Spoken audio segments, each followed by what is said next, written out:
time for Cigar Talk, the fastest growing cigar show in the nation. Whether you're a new cigar enthusiast or a cigar aficionado, we have something for everyone, bringing you the best interviews, cigar reviews, and weekly giveaways. So grab yourself a cigar. It's time to light 'em up.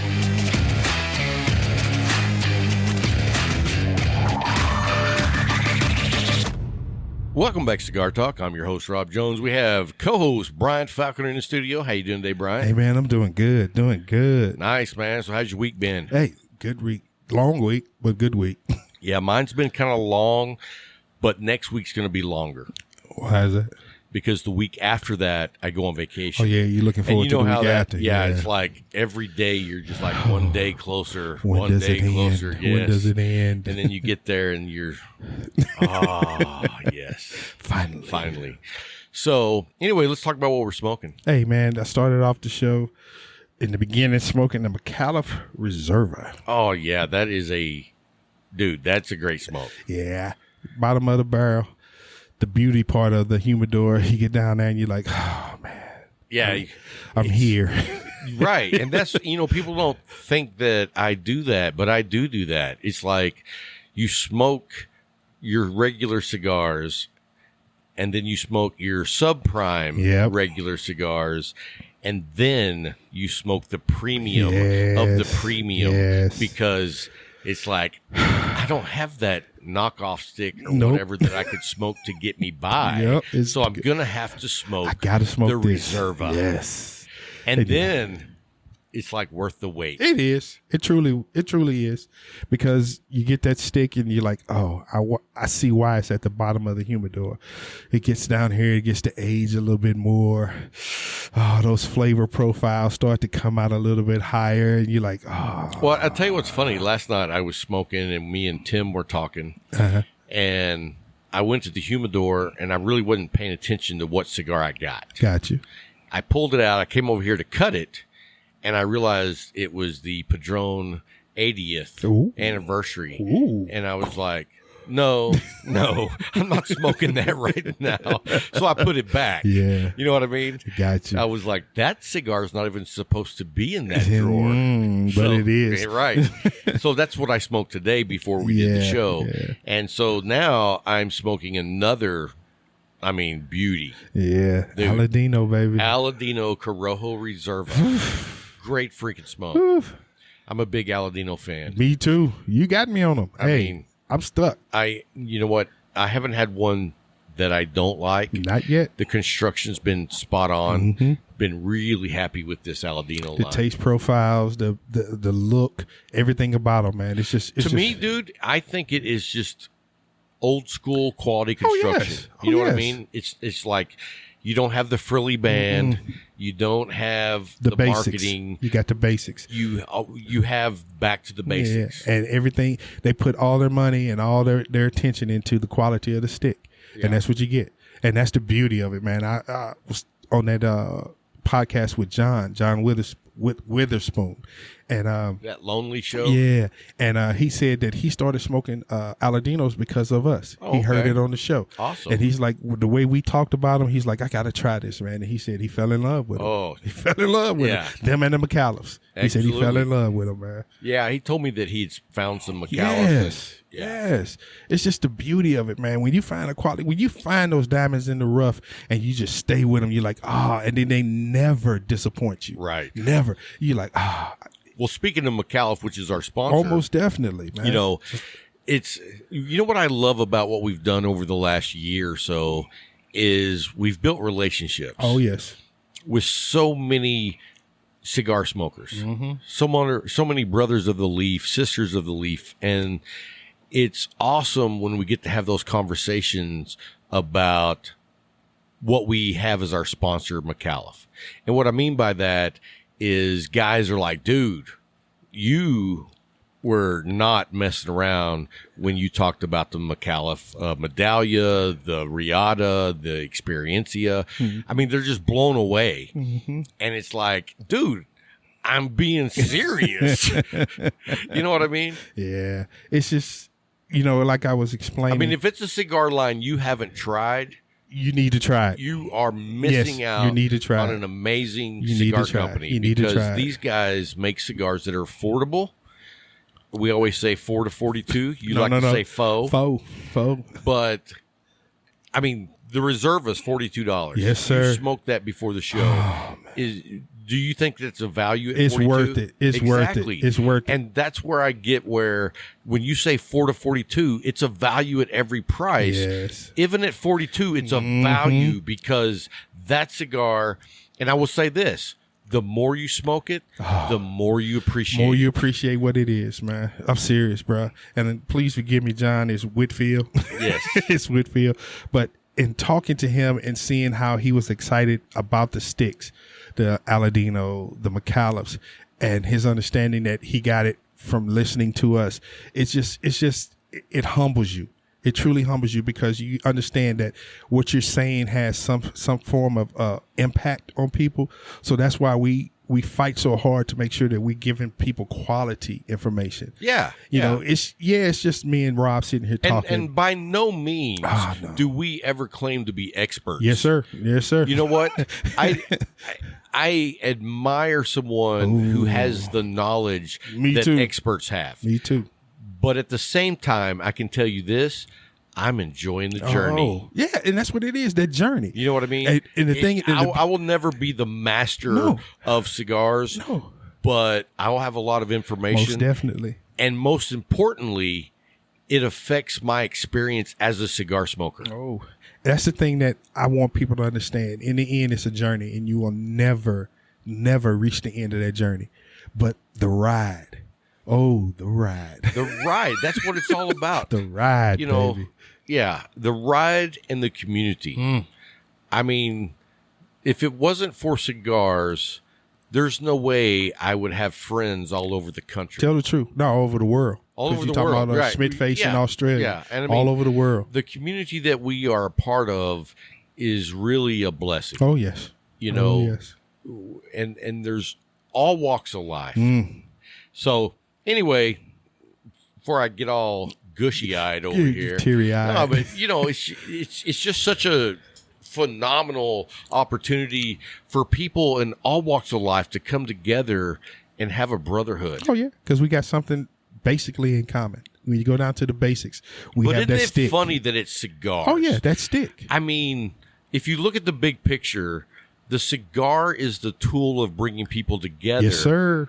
Yes, sir. And it is an amazing thing that what they do with the blending, the construction, the leaves, how many people work on the cigars. Yes. How many hands have touched it before it reaches yours? And for something that... How many lives is it affected? But a lot of people would think of a cigar as just some insignificant artifact. Nah. You know what I mean? And think about how special it is that it brings people together. Like, what else brings people together like that? On a positive note. Right. On a positive note. And I know that there are clubs that, whether it be, you know, like Mr. Nationals in a club that does electronic football, or a motorcycle group, or just, you know, it goes on and on and on. But with cigars, we take everyone, even from all those other organizations. Tell the truth. You know what I Tell mean? the If you're a member of a bike group, you can't be a member of another bike group. You know what I mean? But you can be in the cigar brotherhood. Yeah, and be a member of another cigar group and be another member of another cigar group because everybody has the same thing in common. I am appreciative. That's what it is. I am appreciative of where we are now, what we have, and where the cigar community is actually going. Right. I really appreciate even with the government trying to sanction everything and legislate everything away from us. We're still here. We're still fighting. We're still a part of, and it's still growing. No matter what, it's still growing. Yeah. It's a beauty, man. It's a beauty. It's a great time to be a cigar smoker. Tell the truth. I mean, even though we have opposition, it's still a great time to be a cigar smoker. Still a great time. So this episode is the episode that we promised you about 6 weeks ago. In June. The beginning of June. So that's my bad. I'll take full responsibility for that. Don't get used to that. I said, I didn't say anything else. Don't get used to that. So this is the episode that we bring Cigar Talk's top 20-ish. Now, I say 20-ish because I don't know if we have any of the same matching cigars, because I'm bringing you my top 10 and Bryant's bringing his top 10. Tell the truth. And so there could be some cross-contamination going on. It possibly I haven't will seen be. your list. I hate to say I've seen yours. And is there some... I looked at our producer, and I was like, "Damn!" You were like, "We got top 10." I haven't seen your list, so Like, damn. But you know what? I mean, here's the thing: a lot of the cigars that you're going to see on my list are cigars that we've either smoked on the show or smoked before or after the show. Yeah. Because those are great cigars for me. Me and you hanging out, shooting the BS before and after the show. I'm like you. I don't have a cigar on my list that I have not partaken in and enjoyed myself. Not one. Because, you get those lists where people say, oh, well, this one was on so-and-so's list and this was on the cigar officials. Nah, I'm talking about stuff that I've actually smoked. Stuff that it was beautiful to me. Right. And at the time, like you said, the conversation that I had. Now, I do have one cigar on my list that I did not smoke here in the studio. Well, you smoked it somewhere else, though, didn't you? Yeah. That's all that matters. I know, but I was thinking about through the list, and that this particular cigar was a very, very special occasion. And so it was a special stick that I probably wouldn't smoke just hanging out in the shed. It's got to be somewhere, got to be taken in the whole experience. Oh, okay. You know what I mean? Okay. Anyway, we'll get to that. Most definitely. So this is this year's top 20 Top-ish. So how do you want to do it? Do you want like you to go and then me to go, or do you want to go back and forth? And we should go one, do their list, and the other, because they're going to be. Yeah, thank you. I didn't want to do the other way. I just wanted to give you the option, and you chose the right path. Because it was your path. Yes. So who's going first? You. Okay. We'll make it easy on you. Yeah, man, was most definitely. Because after you name your list, you could sit back and pick mine apart. Because if it was the other way around, that's what I'd be doing. Do. Yes, we all know that. So go ahead. So here's my top 10 cigars of 2020. Starting at number 10, the Aladino Maduro. Good smoke. Good smoke. I do. I have some. Me too. And I'm going to get more because I reached the bottom of my humidor. So I have to get a layer above that. Number 9, the Roma Craft Baca Bantu. Oh, nice pick. Nice pick. Yeah. Yes. I'm a Roma Craft fan, and that Baca. You are a Roma Craft guy. Yeah, man, that Baca is just there for me. I like Roma Craft, but I see you as the Roma Craft guy. Yeah, because I love it. I love every part of it. Because, dude, every time they have some new thing, I'm grabbing it. You're on it. I'm grabbing it. You are on it. Like, I eventually get to it, but you're like, as soon as it comes out, I gotta have it. I'll be over. Yes, sir. You got it. I'm on my way. Just set two aside right now. Isn't that great that we have a shop like The Leaf? Come on. That you can call up there and say, man, I'm hot and heavy on this. Whenever it gets here, let me know. And he will let you know. And you will know when it gets there, before it's out on the shelf. Yes, he will. He will. My number 8, La Gloria Cubana Series R. See, that's not on my list. That's definitely not on my list. My number 7, Punch Diablo. That's not anywhere near my list. I'm thankful we're separated. Finally. This is the only of this blend, this brand that I like now. Whoa. And my number 6 is the Hiram and Solomon Grand Architect. See, I'm not a fan. That's the only one I like now. You know which one I like? Which one? I like the Shriner. The Shriner? The Shriner is fantastic. Okay. It's completely different than the rest of the line. Yeah, Grand Architect is, because that's the boldest one they have now. Yeah, but it's not good. To you. Here we go. That made your top 10? Yeah. Wow. I love that. That really surprises me. Number 5. Whoa. We're not done with this Grand Architect. I love it, man. We're talking top 10. Yes, it is in my top 10. My top 10. How many of those have you lit up and it was plugged? I haven't had one not a Grand Architect that was plugged. Interesting.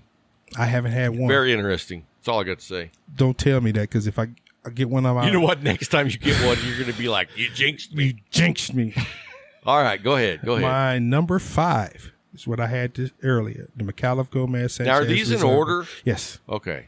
McAuliffe Gomez Sanchez Reserva. Nice. Yes, sir. Nice. Number 4, Casa Cuevos limited edition Habano Flaco. Good smoke. Oh, Good smoke. bruh. Did I give you that? Yes. Okay, because I was like, Yeah. where would you have picked one of those up Yeah. at? Because that's a great Yeah. stick. And I went online to give me a few more. Yeah, those are great. They got a great story. I like those Oh, guys, and they yes. make a good product. Number 3, Oliva V Series. Yeah, I mean that's. I don't have it on my list as a top 10, but you know what? It is definitely in my top 10 of smokables all the time. Got you. Number 2, Aladino Corojo Reserva. Now, see that we got a tie on that one because that one's on my list. Dude. That's a good smoke. Dude, you got me with that, man. Yeah. You got me with that. And my number 1, I've ordered 5 of these, and I want to get a couple of more because I'm out of them. Let me guess what it is. Talk to me. It's an acid blondie. Nah. Nah. Hey, if you like acid blondie, knock it out of the park. I don't care what you smoke. I'm just, Giving me a hard yeah, time. yeah. My number 1 is the Plasencia Alma de Fuego. I think you're saying that wrong. Alma de Fuego. It is pronounced ALMA, Alma, DEL, Del, FUEGO, Fuego. Huh. Now, is that the dark one? Yes. Now, is that the one that's in the hexagon shape, or are you smoking the figurado? Figurado. You know what? What? That's a good smoke.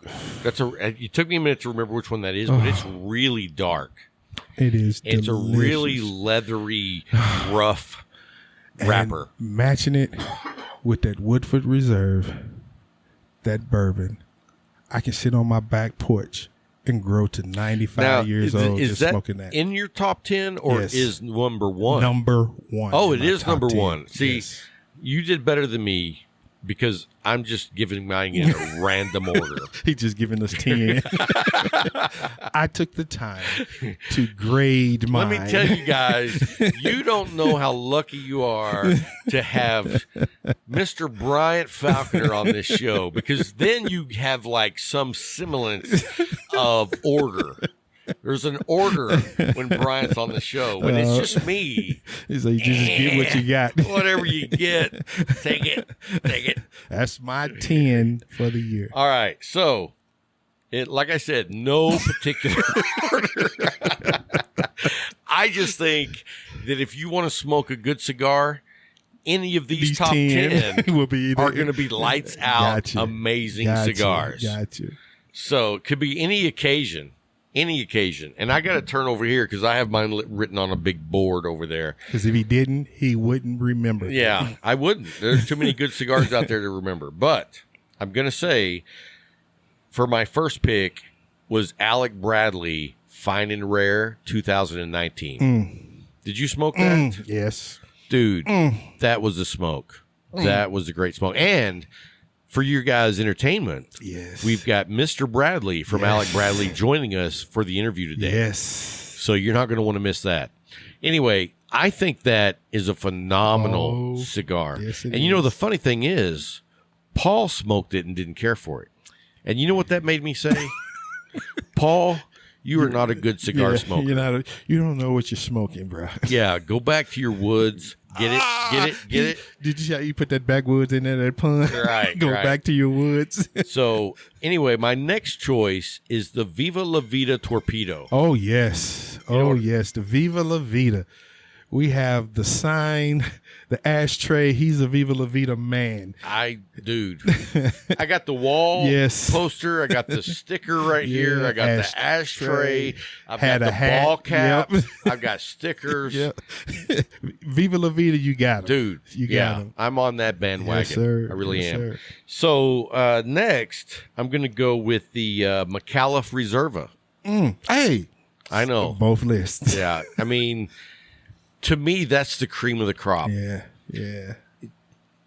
And, you know, it took me a little while to appreciate it. It was one of those that it has a unique blend that you're not going to get the first time around. Unless you are like some calibrated palate, monitor, evaluator. Maybe if you're maybe if you were like the king of palate adjustments, you're going to get this. But for a regular guy, the 5th cigar in, I was completely blown away. Got you. And here's the thing. If I would not have taken that journey, if I would have just taken the first one as, yeah, that was good, then I would have missed what I got 5 cigars in. You understand what I'm saying? Most definitely. It's like that journey is what made that cigar for me get to that level. And so if you're not willing to give a cigar a second chance, a third chance, if you think, oh, that was a good cigar, but then you smoke it again and go, there's just something about that cigar. And then by the time you're on it the 5th time, you're like, the doves are flying. Got it. Got it. I got it. You know what I mean? Light bulb goes That's off. that level of a smoke for me. Yes. Oh, yes. All right. So the next one is the Aladino Corojo Reserve. I see. That's another one that just the fact that the last 2 cigars are on both our list, that tells you that it's a cigar that you need to try. Tell the truth. I mean, Nothing you can if say. you don't believe anything else I ever say again, you want to know that these 2 cigars are worth the adventure. Yes, sir. Yes, you know what sir. I'm saying? They are worth the journey. They are worth that journey. There are certain things, those certain diamonds you find in your route.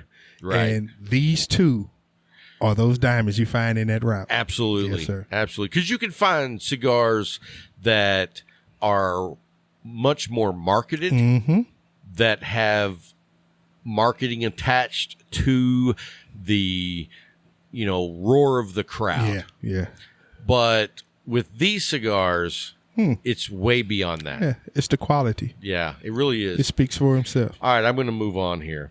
So this is a cigar that I actually just started smoking about maybe 2 months ago. Okay.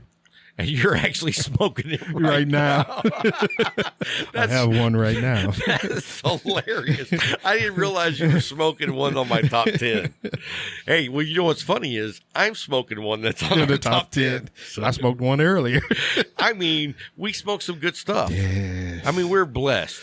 Very blessed. That's perfect. We're blessed. I mean, we're smoking some really... Yes, we're blessed. Dude, if you would have asked me even 4 years ago if I thought I'd be smoking the best of the best, I would have been like, I don't even know what the best of the best is. Nope. And that's part of the journey. Yes. So anyway, let's get to the next one. This one is the Cuatro Cinco by Joya de Nicaragua. I'm glad you could say that because your spelling of it. I was focused. But that's a great stick, is it not? Man. Dude, and I think that is the Corona size, and it's like you don't expect a lot out of it. Nope. And but it is just full force enjoyable. You open that box and it's Pandora. Yeah, it's not Everything is and in it's there. not overpowering. Nope. But it like completely surprises you in that small package of how flavorful it is. Smoking and pairing it with the what is it? Heaven Hill Bottle and Bond. Great pairing. Man. Yeah, I mean, I was blown away by it. I'd never had it. I'd never heard of it. Just took a gamble. And that was a great gamble. You invested well. Yeah. Invested well. I read a lot of reviews about it, and it seemed like, I hate reviews. Because it's somebody else's, their perception of it. It's what they feel of it, how they look at it. Until you taste it yourself, until you smoke it yourself. You know what I did? What's that? I just spilled half of my bourbon in my lap. I hope those that are longtime listeners remember when he used to blame me for everything. Dude, you used to when No, we sir. had the black tabletop. No, sir. When we, no, sir. Dude, it was you, dude. Every time, as the producer will attest to, unless you can have visual footage to prove him wrong. Hey, look at he's over there shaking his head. Yes.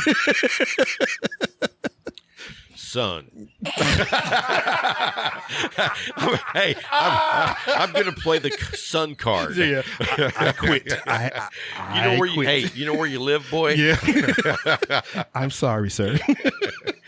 So anyway, let's get back to mine. Yes, sir. So the Cuatro Cinco Joya de Nicaragua, great smoke.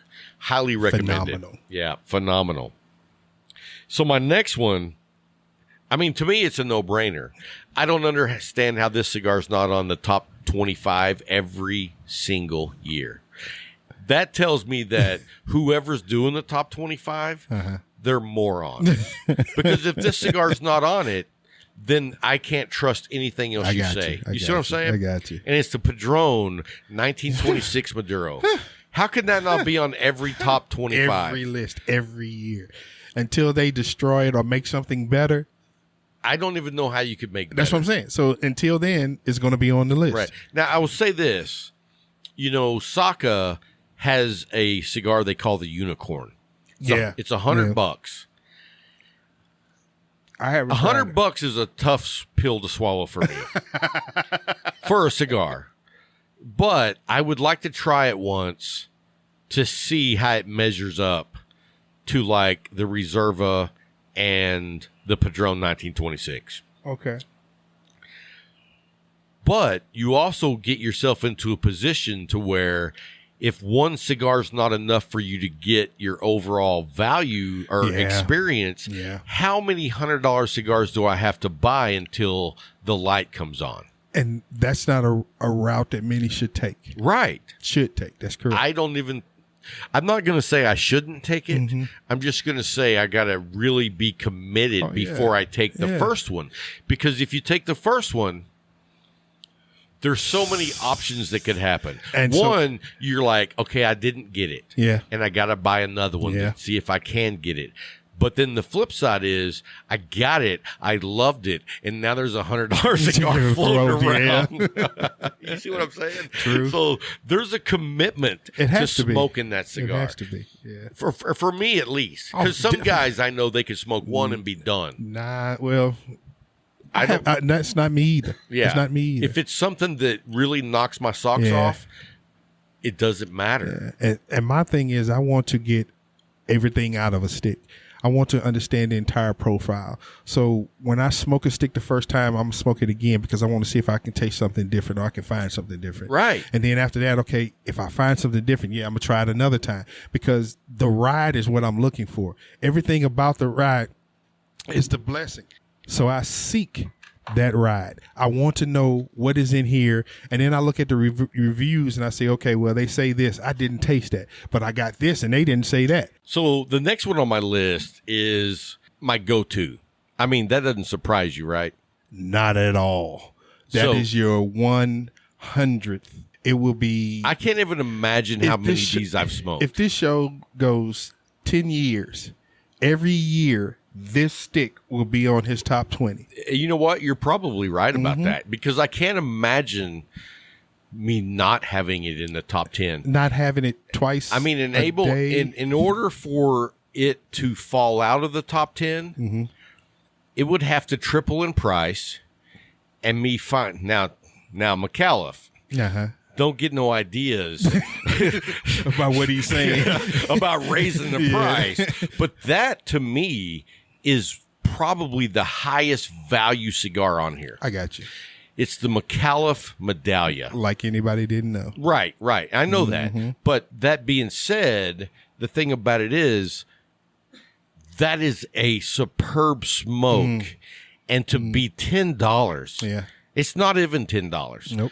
But to be in the $10 bracket is, I mean, dude, honestly, to me, that could easily be in the Padron 1964 price range category. True. Easily. And so it makes my top 10. One, you're comparing it to the Padron 1964. But now you're showing me a cigar that is that caliber of cigar at $9-10. Wow. It's an eye opener. I mean, that's one of the reasons that's my go-to. I mean, dude, you're smoking top of the line cigars at a value price at a $10 stick. Yep. Which how many $10 sticks have you bought before? And you're like, it was okay. Or said, man, where did my $10 go? Right, right. But when you get a Medallia, you're talking 1964 Padron value at a $10 value. I mean, it's blows it out of the water. So yeah, it's going to take a major change in the cigar market for that one not to be in my top 10. All right, so my next cigar is the Le Bijou 1922 from my father's. Oh, you can't argue there. Nope. No, that couldn't say anything. No, that's a great smoke. That's a dynamite stick, man. When you're in the mood. My father's, for a strong cigar that's going to be delicious. Yeah, complex and delicious, yes.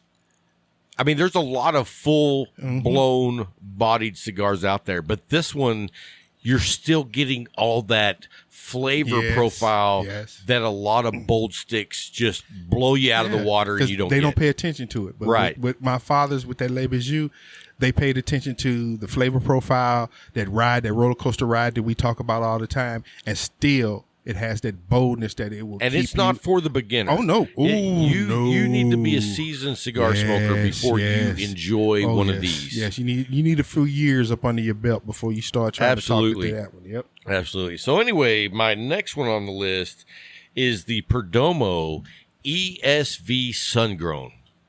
Good stick. You got me on there. That's a relatively new stick for me. You got me on there. And I smoked one earlier today. I love those sticks. And I mean, I'm a big Perdomo fan anyway. Yes. The way they test all their cigars, the construction, I've never had a plugged Perdomo. Because they won't send one out. Right. And so when you get into the ESV line, that's sun-grown. Whew, man, it's good. All right, now, guys, the next one on my list, and you know what? I'm going to actually put this at number 1. Okay. I've only smoked it one time in my entire life. And it hit you that one time. You know what? Here's the thing. It was a fantastic cigar, but I was having a great time with my community. I was playing poker with about 7 or 8 other cigar brothers. And just hanging out in that environment warranted me to buy a Padron 50th. Ooh. And that's a $50 stick. Yeah. So you're up there. And I don't know if it was the cigar was that superb or that the camaraderie and brotherhood was so strong, but that time and that experience was up there. I got you. You know what I mean? I got you. So I would put that at number 1. I definitely want to smoke another one. Yeah. But, you know, I don't go around spending $50 on a cigar very often. That was one of those, as you say, the entire environment played into every aspect of it. It was the stick, the company, the conversation, the activity. All of that played into an experience that you just... And I kicked ass at poker. Yeah, with the 5 aces in your pocket. Just say it. Oh, no, sir. No, sir. You can't say that. I wasn't there, so I don't know. My poker game is tight. You hear that? I'm just telling you. I'm just telling you. Did he just come into the 2000s talking about this poker game was My tight? poker game is tight. It was tight. Oh, my goodness. Yeah. I ain't messing around. He said tight. So... Hey, anyway, guys. It didn't look right coming out of his mouth, did it? We got Bradley Rubin coming up next. Yes, sir. From Alec Bradley Cigars. I'm a big fan of theirs. In fact, I mean, the They were Fair on and his list, Rhine. yes. The Fair, I said Fair and Rhine. The Fair and Rare. Fair. Wow. The Fine and Rare. That heaven and Dude, yeah, that Heaven and Hill's getting a little light. But no, that Fine and Rare 2019, it blew me out of the water. Yeah, it's a good and, you know, it's such a limited stick. But here's the thing. Talk to me.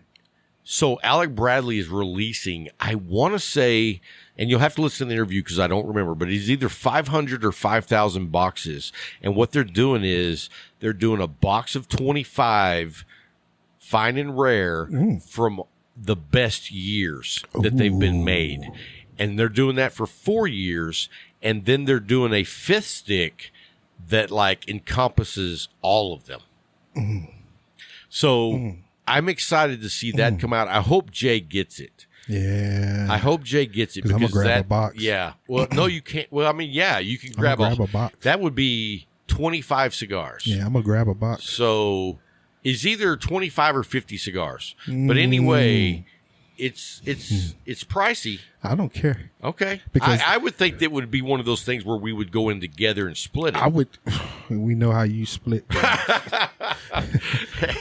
There were 50 in there, so why am I getting 5? Hey, 2 for me. Two for me. Well, I smoked 40 of them. I just have 10 left. 2 of each. Yeah.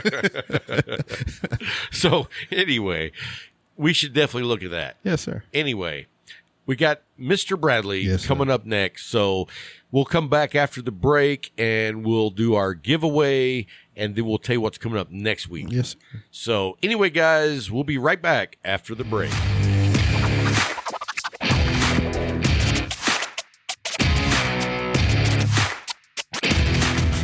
Hey guys, thanks for hanging through the break. We do have the one and only from Alec Bradley, Mr. Bradley. How you doing, Mr. Bradley Rubin? I'm doing well, Rob. Thanks for having me. Oh, man, it's our pleasure. We've been looking forward to this. A lot of guys have seen the pictures of our recording studio. And, you know, one of the centerpieces is the Alec Bradley sign. I love it. I love seeing it everywhere. It's it always brings a smile to my face. Oh man, it's a great sign, great logo, but more importantly, you guys make great cigars. I'm a big fan. Today, I'm smoking a post embargo, which I think is one of your best cigars that I think that a lot of people haven't tried. And because you guys make so many good cigars, I think a lot of people tend to go for some of the darker shaded cigars that you guys make because they are all great. But I think that the post embargo is one of those cigars where when people try it, it becomes one of their favorites. Yeah, I agree. It definitely gets underlooked a little bit. People tend to go for our black markets or our Prensado or Tempest, stuff that is usually more well known, but those under the radar sticks like post embargo or one of my personal favorites, Coyol, man, I can't get enough of them. Yeah, I'm with you. So let's talk about the Prensado for just a minute. That was the cigar of the year in Cigar Aficionado, I believe in 2011 or 12. 2011. 2011. Correct. Okay. So let me ask you this. How much of an impact did it have hitting you guys with number one? I mean, was that something where all of a sudden everybody wants Alec Bradley and it puts you in a bind, or was it just a nice accolade that signified that you guys were doing a great job? It was both. It was a huge game changer for us. People, we were starting to become more well known prior years to that by getting some ratings. Our first rating was with Tempest in, I believe, 07. But when we hit that number one, it made people not just want to buy Prensado, but all of our cigars. So it made us more of a, if you want to say in cigars, a household name. But it wasn't too long after that. My father did a little piece a few years after we got number one about how, while it was so great for us, it was also really bad for us because of production and trying to keep up with the demand, and our cigars not being rolled as well, and the construction being poor. So while it got people to be introduced to our brand, people started smoking our cigars and they were getting really bad cigars from us. And I think that it speaks volumes that your father spoke on that and basically told everybody what was going on. Because some people just kind of, turn a blind eye. And so you guys recognized that there was a problem and you worked hard to fix that problem, is I guess. So, I mean, I wasn't part of it. So tell us how you guys turned it around. It really just came down to my father going down to the factory and going through all of the steps and processes. Where can quality control, where is it lacking? Why, aren't the supervisors catching these mistakes?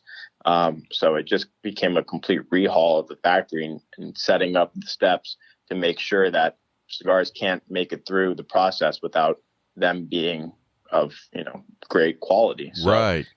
And that's not just an overnight fix. That's something that takes months and months to make sure that you're getting down perfect. So it especially while you have increased volumes at the same time. So I mean, that's a tough gig.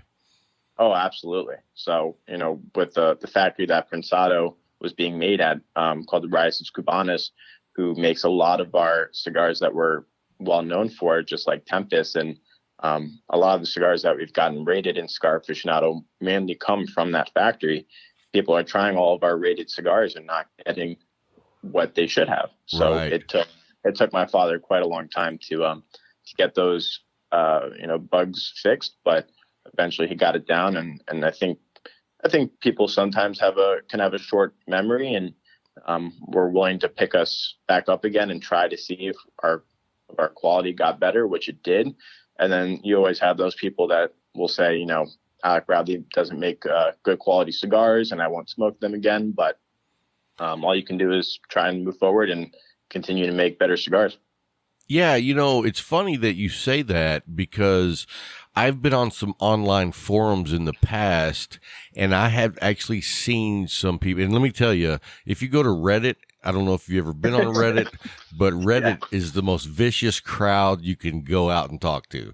But that being said, I remember I'd posted a couple of pictures of some Alec Bradley cigars, and I had a couple of comments. It was like, I would never smoke Alec Bradley. And I was just like, I don't know what you're talking about, man. These are great cigars.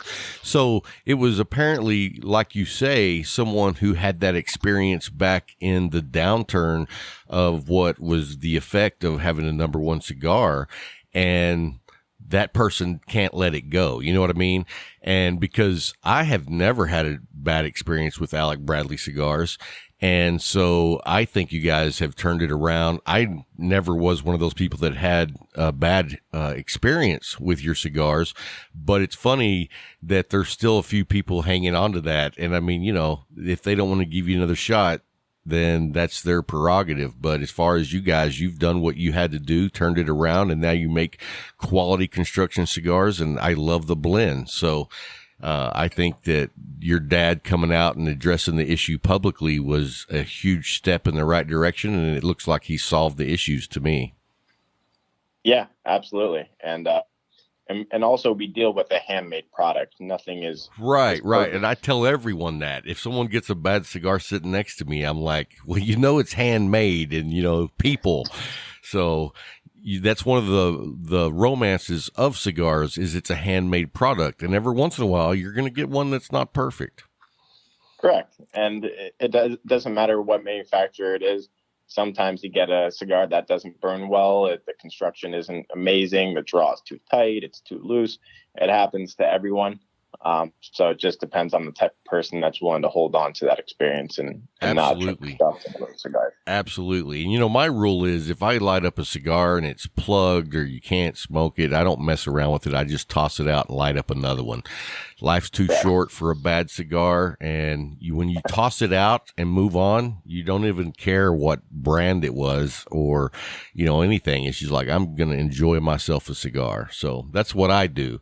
So let's talk about for me, the ultimate line of cigars that you guys make, the fine and rare. Man, I just discovered those this last year, and man, they are lights out. One of my very favorite cigars. I was very disappointed whenever I found out that it only comes out in limited quality editions once a year. So you guys should really start making that year round. Can we make that happen?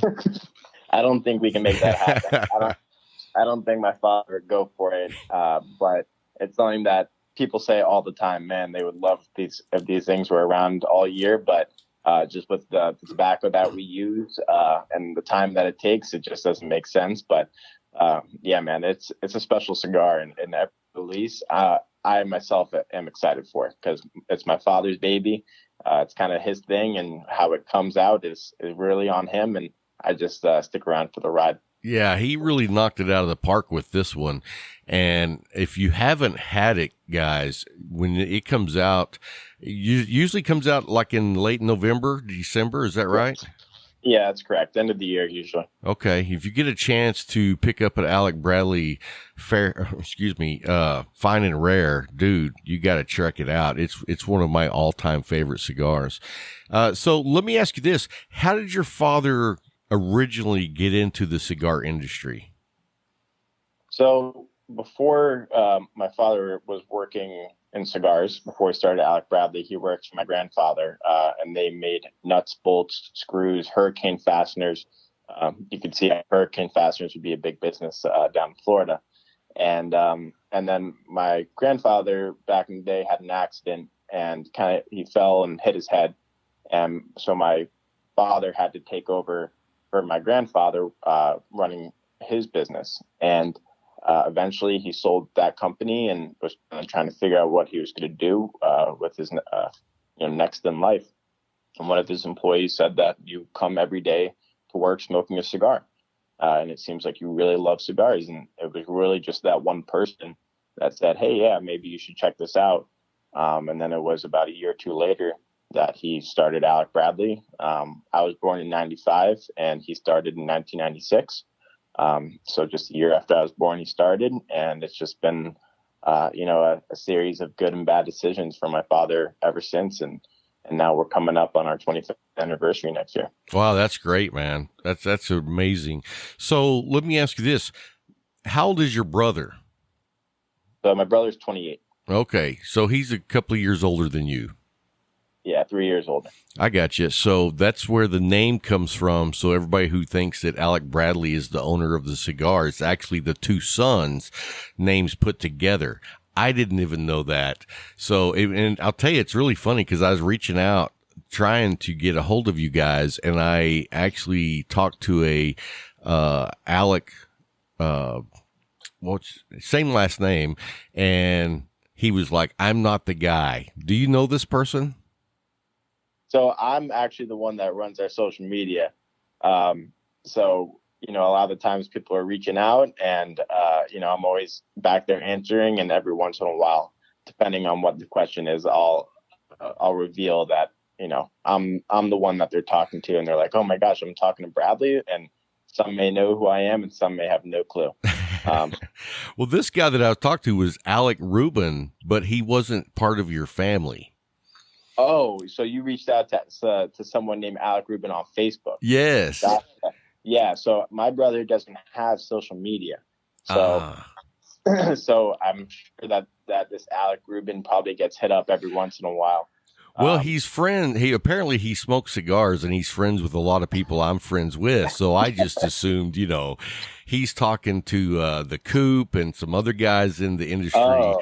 And so I was like, oh, well, that's got to be Alec Rubin. And so when I messaged him, I gave him this long pitch about being on my show. And he was like, that's not me.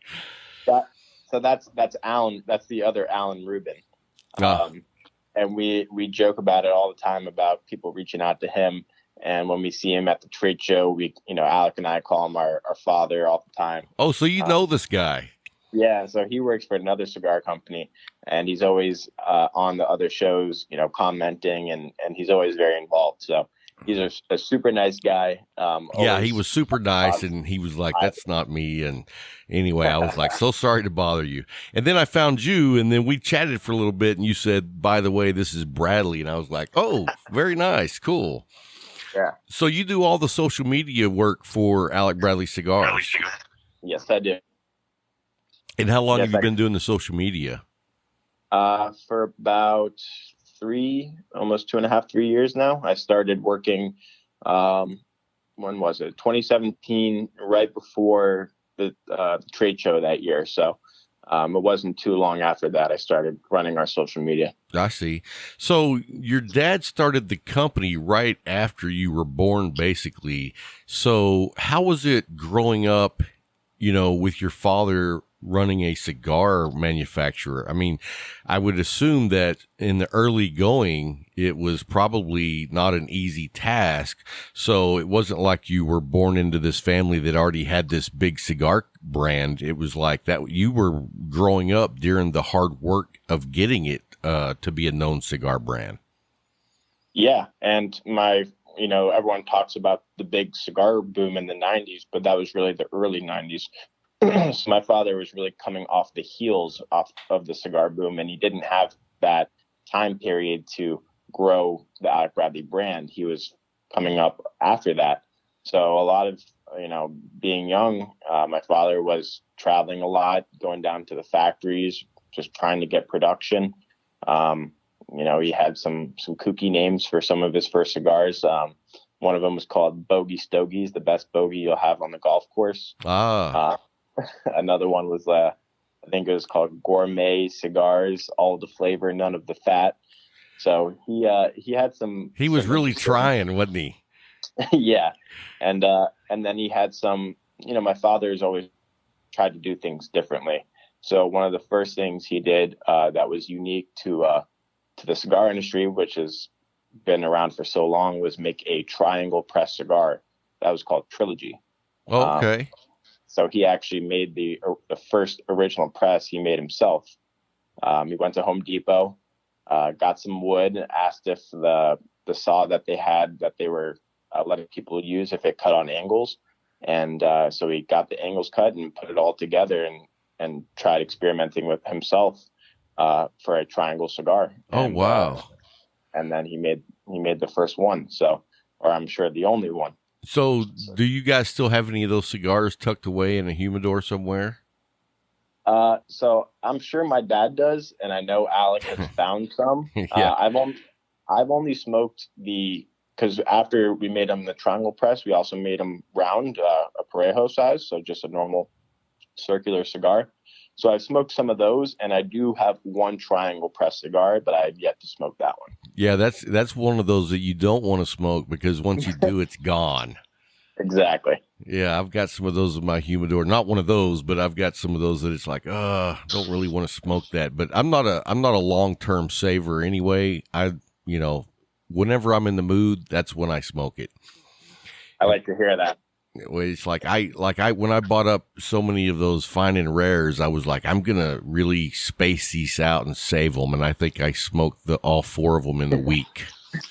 Yeah, I'm with you on that. I don't tend to save. I do hold on to them, and I'll find the right moments. But for someone that smokes a lot of cigars, and I'm sure you do too, there almost is never that right moment for a special cigar because you smoke so often, and then they're just sitting there and you're like, well, I'm waiting for the right moment. And that moment may never come. So you just got to enjoy them when you can. Well, and I've always said cigars are made for smoking. Yeah. So, they're not like collectibles. I know some guys like to hang on to them, but for me, they're made for smoking and enjoyment. Correct. Absolutely. So what do you guys have coming up for 2020, the rest of the year, in 2021? I mean, I know COVID has kind of put a curveball for everyone. So, what are you guys working on? So just to get back to the fine and rare a little bit. So you're... Oh, yeah. Fully understand, because we'll be releasing this at the end of the year. So the box that we're going to be releasing is only 5 boxes. They will have 5 different iterations of the fine and rare. So there'll be one from and there's 5 cigars of each. So there'll be 5 cigars from 2014, 2016, 2017, 2018, and 2019. So my father picked what he thought were the best iterations from all of the releases. So you'll get a little bit of, you'll get history, and you'll get the nuances of what the aged cigars are like, 5, 6, years later. And how many of those are going to be available? There'll be 500 boxes. 500. Okay. See, I thought you said 5, and I was like, well, there's no way I'm going to have a shot at any of those. No, 500 boxes, 5 cigars of each. So you'll have 25 cigars. And then there's also, what we're not announcing, is a mystery item. Oh, nice. So there's 6 drawers in this really big, unique box. And the 6th drawer, we're not telling anyone what it is, but it will be cool. That's all we're saying. Very nice. Well, I'm definitely going to have that on my radar. I can't wait. I mean, just to have a chance to smoke some more 2019s is worth it to me. And I Cool. would love to explore the rest of that line since I missed it. Absolutely. And so the whole box will be retailing at $600. So that goes to be about $24 a cigar, and we're hoping to get it by the end of the year. Oh yeah, I mean, for those who have tried those cigars, I'm sure they're going to sell out fast. They always do, right? Yeah, they always sell it very quickly. So we're trying to get them all around the country so everyone gets an opportunity to buy them. Very nice. Well, hopefully Abilene, Texas will get that box. I hope so. So, and then the other release that we've announced, and I'm actually smoking the pre-release right now, is a cigar that Alec and myself are releasing, and it's a Japanese name called Kintsugi. So we announced it a few months ago, and we were originally planning to have it released by now, but with COVID happening, factories being shut down, and just not being able to make cigars, make the bands, everything, also packaging changes that we decided to make while we were in quarantine, it delayed us a lot, but I'm smoking one of the pre-releases right now, and it's smoking great. It's a nice medium-bodied cigar with this great sweetness. And we've actually been on the traveling trade show. I don't know if you've heard about that, but Rocky Patel, us, Crowned Heads, and Oliva have been doing a traveling trade show for the past week and this whole upcoming week. And we're going to be in 14 cities or 16 cities in about 2 weeks. Are you going to be in Texas at all? I personally won't be in Texas, but I think Texas should be happening, I think, tomorrow. There's one in Houston and one in Dallas. Okay. They're both 2 days long. So we've been sampling the Kintsugi pre-release at these events so people can try them. And how's the feedback been so far? It's been really good. It's been really, really good so far. I did my first event in Naples at the Rocky Patel Burn.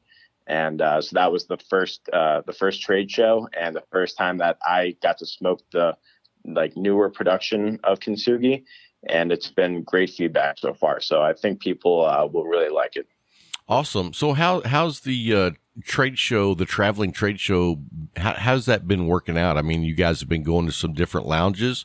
Are you finding? I mean, I guess you're finding lounges that are open and having consumers come in and try. So it's only for retailers. So it's basically if we didn't have, since we don't have the annual trade show in Vegas, right? It's only for retailers. So it's our opportunity to get in front of our partners and show them what we're working on. So they've been going pretty well. Everywhere has been a little bit different. Some people are coming out in bigger numbers in certain cities, just due to the fact that they may feel more comfortable about COVID than others. So it's been different, but it's gone well overall so far. I gotcha. So when do you think that the release of the new cigar is going to be coming out? So we're hoping for September, October. I actually just got the proofs for the bands of Kintsugi. So these will be going to print hopefully in the next week or two. And then we're waiting on some sample boxes to come in just to make sure all the little details are right. And then cigars will be going into production. So it's mine and my brother's third release now.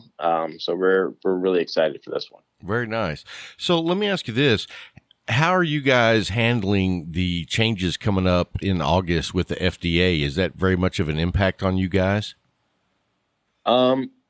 It is to an extent. Our father's very heavily involved in what's going on.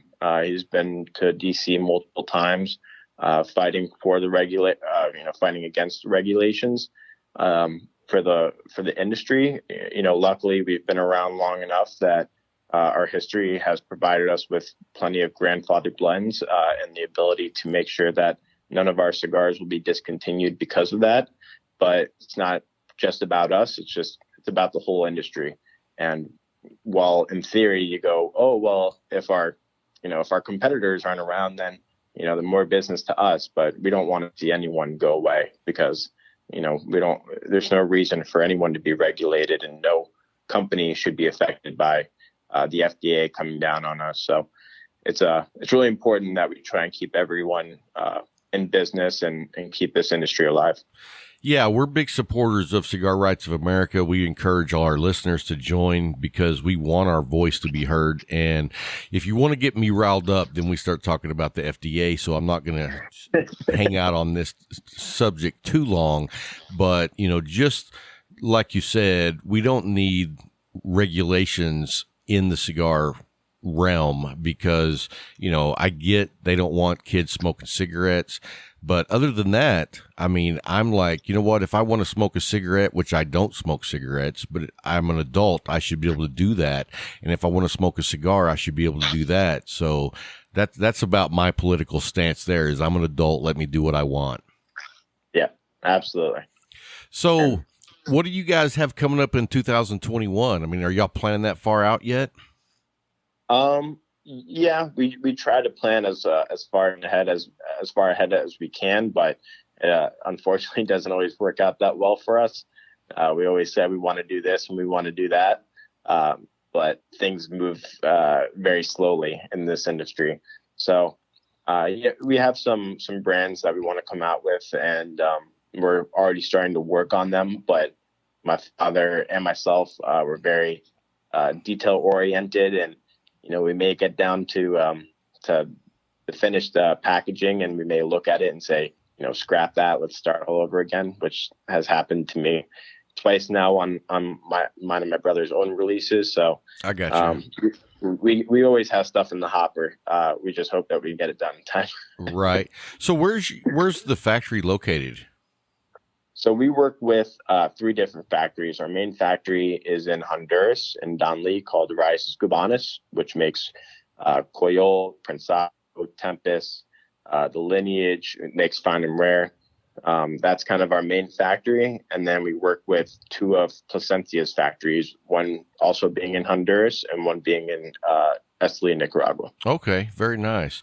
And so you guys have been down there quite a bit, I'm assuming, probably since you've been a kid, huh? Actually, not since we were kids, only since I started working. It was never, I had asked a few times when I was in my teens, but just sometimes it's not always the safest. Sometimes the drive from the airport in Honduras to Donley, it's about a 2-hour drive, can be a little bit rough. So my father didn't think it was the best idea at the time to take us down there. But once I started working, I was like, hey, I need to be down at the factory. I got to get hands on. I need to learn, if I'm going to be in this business for hopefully the rest of my life, I need to start getting down to the factory. So it's my first experience is what many call the gringo experience, where you learn from seed to box and everything in between. So that was definitely the foundation. And then every other time I've been back, it's to just continue to learn and work on new projects. Now, how awesome is it when you're down there to be able to smoke some cigars that are just freshly rolled and some of the tobacco that never makes it to the States? It's definitely cool. When you're there, you're so into the experience of being down at the factory, and you're working on, you're going, what's the next project? What's the next cigar? And again, everything is fresh. So you may smoke something and go, oh man, this is awesome. I can't wait to see what it's like in a month or 2 months. And then you come back home and you wait for those samples to get there, and then you smoke it again. And you go, oh man, what was I thinking? Oh, man, really? It happens all the time. I remember Alec went down one time without me. I was on a trip, and we were working on Kintsugi, this release.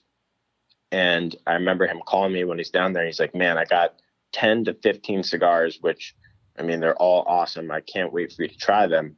And then they got here and we smoked them. And at least if there was 15, 10 of them weren't good. And, and then, so you don't always, when you're there, everything tastes great. And then you get back here and you try it and you're like, I don't know, what went wrong or what I was thinking, but it's definitely not as good as I remember. So it's not always one trip is going to get you what you're looking for. It definitely takes multiple trips down there to find the cigar that is going to be right for you. That's awesome, man. I haven't been down there yet. I'm going to try to go down to Honduras next year, and as long as COVID allows it. But I'm really looking forward to it. I've had several friends that have gone down on different tours and told me all about it, and it just sounds like heaven to me. And so I'm looking forward to doing that. Well, Mr. Bradley, we want to say thank you so much for taking the time to join us. We are big fans of your cigar line, as you can tell by the studio, and we just wish you guys all the success. And if you ever need anything from Cigar Talk, feel free to reach out at any time, brother. Thank you, Rob. I really appreciate the time, and talking with you was awesome. So thank you so much. Hey, you're welcome. Hey, and before we go, tell everyone how they can find you on social media. So on Instagram, our handle is Alec Bradley Cigar, as well as Facebook, and our Twitter. Our Twitter handle is, I believe, just Alec Bradley. So if you're ever talking to anyone on Alec Bradley social media, it is me. So please reach out, ask me any questions you got, and I'll always try my best to help. Now you know the man behind the curtain. All right, man. Well, hey, thank you so much for joining us, and we'll be talking to you soon. Take care, and much success to you guys. Thanks, Rob. You too. All right. Thanks, brother.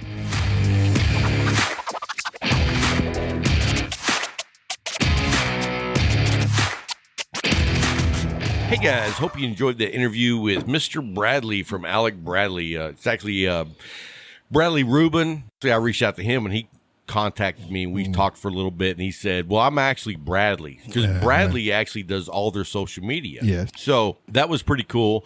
We got that interview, super happy about it. I'm a big fan of their line of cigars. Most definitely. And I appreciate his willingness just to be open and honest. You know what I mean?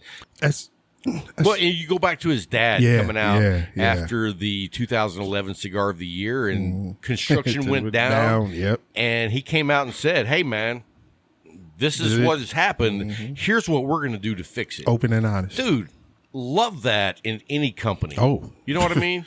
You just don't see that anymore. I was just going to say, now it's always, how can we spin this? Instead of just telling the truth. Yeah, tell me the truth, and I'm going to be a fan because you were honest. Yeah, because you're being faithful to me. I know you're going to get your quality back up, but don't take me down a road like Gurkha. Yeah, definitely. I mean, look, all right. Now, so we don't really get into political stuff on the show, but I'm going to say this.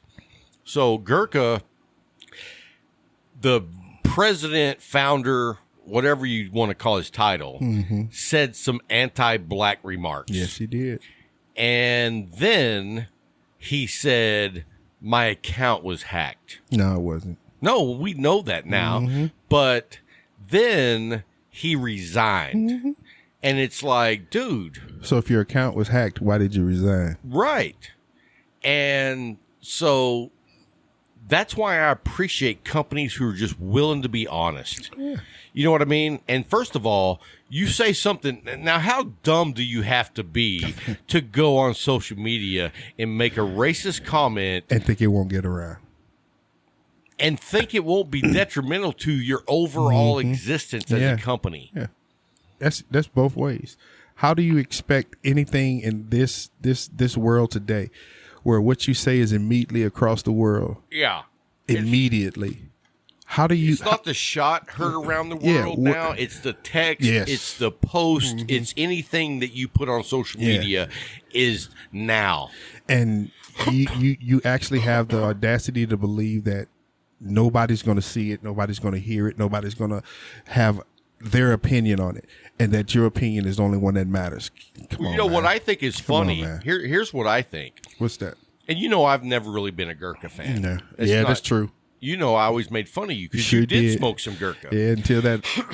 Yeah, I get it. And so it strikes me as the audacity on someone that not only has the wrong frame of mind on the way they think about human rights, but also the fact that he thinks he's so far above everyone else that he can make that statement and not affect our business. And not be touched. Yeah. So I was 100% on board. I mean, maybe I'm the worst example because I didn't smoke Gurkha in the first place. Yeah. But I can tell you, I'm not smoking Gurkha ever again. I don't. And I have to say, in my early days of being a cigar smoker, I smoked some Gurkhas, and I thought they sucked. Now you know why they suck. Now. Well, I mean, I know people that smoke them. Yeah. I used to. Yeah, you even did. But just the audacity to think that I can say whatever I want to say and not have repercussions from it is a whole different level, first of all, that you should be. In today's society, Gary Vee says it best. Like right now, everything you do seems to be like it's under a microscope. Yes. We're not even scratching the surface. No, we're not. We are about to be on display. Everywhere. And at if all you times. Are a bad person, people are going to know you're a bad person. You can't hide it. You can't hide anything anymore. You can't. Right. There's too many ways, too many opportunities, avenues for what you do in the dark to be seen in the light. Absolutely. It doesn't matter where you are. You could feel that there are people that have their surveillance systems at their home, and what I do at home, nobody will see. Well, that's a lie, because people hack every day. Right. And information is pulled every day. We go back to Aaron Hernandez when he was trying to just, get rid of certain things after that incident. It wasn't happening. But then they were able to pull his cameras from his house and saw all the movements they made in the house. You're thinking you're safe in your own home with your personal surveillance system, and everything you do can be brought into court. Or in anywhere. Public, or in the court of public opinion. And that is the worst. Right. Because it's not in front of a court. Somebody hacks your system, downloads a bunch of stuff you thought was private, and bam, now you are the Daily Post. For real. So everybody sees it now. Anyway, we'll get on with our show here. Most definitely. I don't know how we got off on that tangent, but it's time for the Moose Mountain Goods coffee giveaway. I was drinking their coffee all day today. Yeah. And I would now wait a minute. Drinking some of their coffee if somebody would have ground it. I know, dude. I was busy all week. And you know what's funny? What's that? Was my wife was out here in the studio. We were watching a television show together. And she said, "Oh, grab that bag of coffee." And I said, "Oh, that's Bryant's bag. I got to grind it." And you didn't. And then I went in the house and I left it out here. See, anything pertaining to me, back level. Yeah. It's not on my all the way. Not back always there. on my radar. Not always on my radar. What radar? I'm not even in the drawing. Hey. You know how we used to be in kids, and you get down there and you draw a play up in the dirt.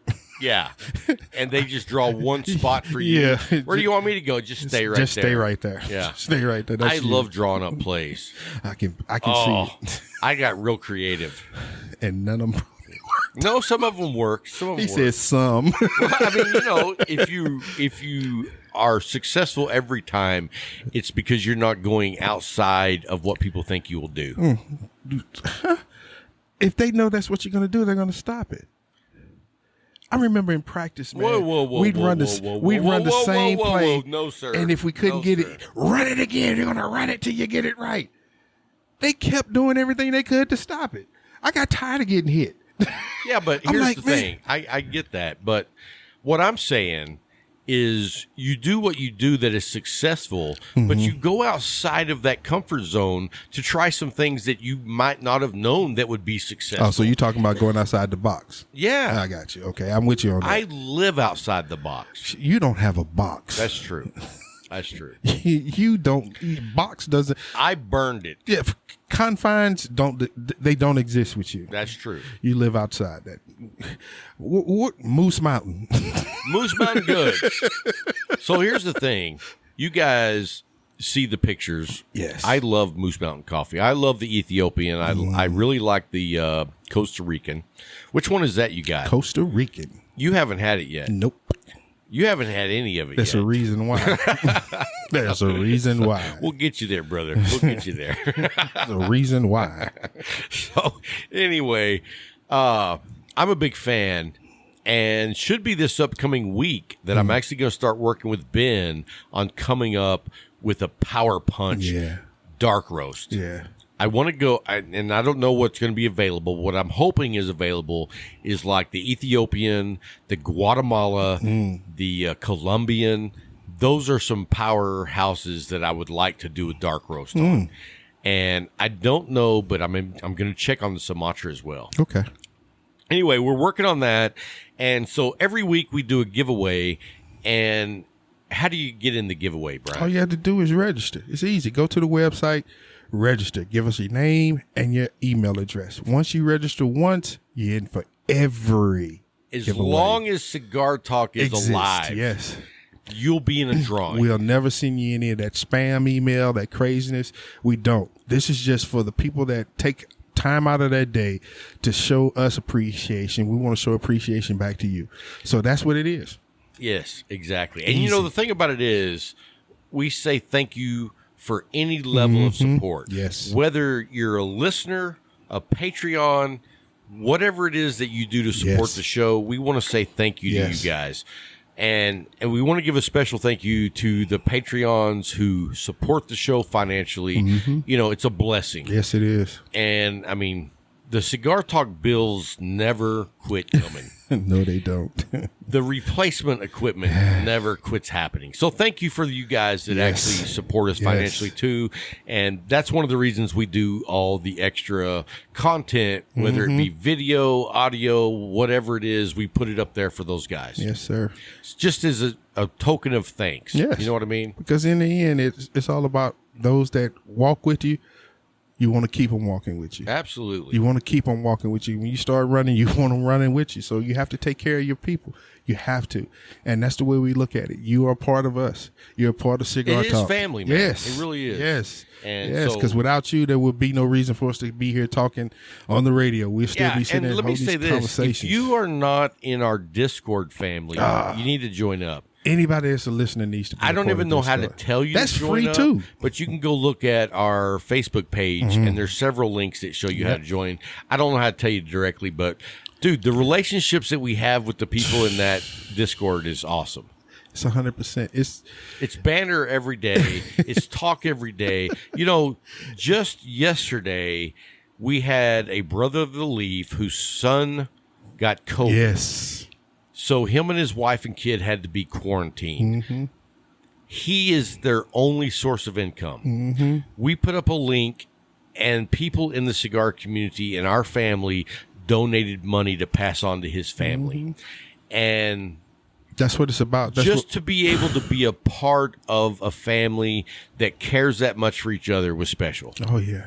You know what I mean? It really was. And so we want to say our hearts and prayers are with this family, and we thank you guys for all that you do. In fact, he's a Patreon. Yes. And, you know, I told him, I said, dude, go turn your Patreon off. I don't want you giving us any money.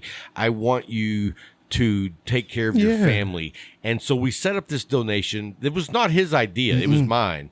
And he said, I'm not going to quit doing my Patreon because you guys supply me with time each week. Yeah. And that was a blessing. That's because, the humbling in it. Yeah, it was That's- like, you know, what we do for us is fun. Yeah.